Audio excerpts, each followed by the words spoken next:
Hello friends, ನಾನು ನಿಮಗೆ ಇವತ್ತು ಒಂದು ಒಳ್ಳೆ ನಾಟಿ ಸ್ಟೈಲ್ ರೆಸ್ಟೋರೆಂಟ್ನ ಪರಿಚಯ ಮಾಡಿಸ್ಕೊಡ್ತೀನಿ ಬನ್ನಿ. ಈ ರೆಸ್ಟೋರೆಂಟು ಲೊಕೇಟ್ ಆಗಿರುವುದು ಚಂದಾಪುರದಲ್ಲಿ. ನಮ್ಮ ಆನೇಕಲ್ ತಾಲೂಕಿನ ಸುತ್ತಮುತ್ತ ಇರುವ ನಾಟಿ ಸ್ಟೈಲ್ ಫುಡ್ ಲವರ್ಸ್ಗೆ ಈ ಪ್ಲೇಸ್ ಅಂತೂ ಪಕ್ಕ ಹೇಳಿ ಮಾಡಿಸಿದಂಥ ಪ್ಲೇಸ್. ಇಲ್ಲಿ ಆಲ್ಮೋಸ್ಟ್ ಎಲ್ಲ ಕಸ್ಟಮರ್ಸು ಇಲ್ಲಿ ಸಿಗೋವಂಥ ನಾಟಿ ಸ್ಟೈಲ್ ಫುಡ್ ತಿನ್ನೋದಕ್ಕೋಸ್ಕರನೇ ಬರ್ತಾರೆ. ಮಧ್ಯಾಹ್ನ ಟೈಮ್ ಬಂದರೆ ಅಂತೂ ಹೋಟ್ಲಲ್ಲಿ ಗಿಜಾ ಅಂತ ಇರ್ತಾರೆ ಕಸ್ಟಮರ್ಸು. ಫ್ಯಾಮಿಲಿ ಆ್ಯಂಡ್ ಫ್ರೆಂಡ್ಸ್ಗೂ ಹೈಲಿ ರೆಕಮೆಂಡೆಡ್ ಪ್ಲೇಸು. ನೀವು ಆರಾಮಾಗಿ ಬಂದು ನಿಮ್ಮ ಫ್ಯಾಮಿಲಿ ಆ್ಯಂಡ್ ಫ್ರೆಂಡ್ಸ್ ಜೊತೆಲಿ ನೀವು ನಾಟಿ ಸ್ಟೈಲ್ ಫುಡ್ನ ಟೇಸ್ಟ್ ಮಾಡ್ಬೋದು. ಒಳ್ಳೆ ಸರ್ವಿಸ್ ಸಹ ಸಿಗುತ್ತೆ ನಿಮಗೆ.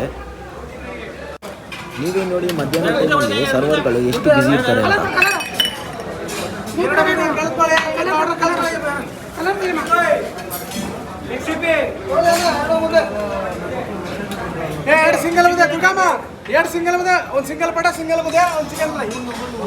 ಹಾಂ ಫ್ರೆಂಡ್ಸ್, ಈ ಹೋಟ್ಲಲ್ಲಿ ಏನೇನು ಸ್ಪೆಷಲ್ ಐಟಮ್ ಸಿಗುತ್ತೆ ಮತ್ತು ಹೇಗೆಲ್ಲ ಪ್ರಿಪೇರ್ ಮಾಡ್ತಾರೆ ಅಂತ ಹೇಳಿ ನೆಕ್ಸ್ಟ್